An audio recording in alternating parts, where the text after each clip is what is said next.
Good morning. My name is Joshua Martin. I'm with New Heights Services, and today we are out in Portland at a customer's house. Customer's trying to sell their house, and they have a prospective buyer, and the home inspector came out to inspect the house, and the deck did not pass inspection.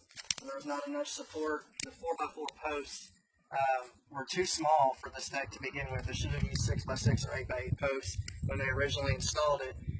Over time, the weight of the deck has warped these 4x4 posts. There's just not enough support. If you look down here in the hole, you'll see that when they installed it, first they didn't dig very far. They dug only about 12 inches down into the ground, and they placed the 4x4 post on top of two bricks. Once the post was placed on top of two bricks, they concreted around it. Looks like maybe one 50-pound bag of concrete spread out over quite a big circumference, leaving the concrete coverage not very thick, not very much support.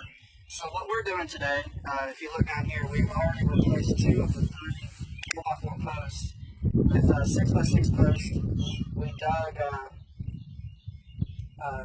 quite a bit deeper down into the ground. We've used 2 bags of concrete per hole, and the 6x6 post will provide the support that this deck needs.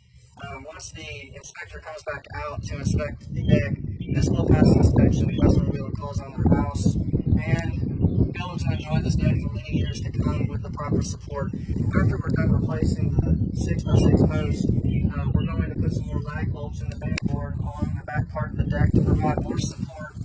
The deck started pulling away from the house, so we're going to use 6-inch lag bolts with washers. That will provide the support that this deck needs, prevent it from pulling away from the house, along with the structural support of the 6x6 post.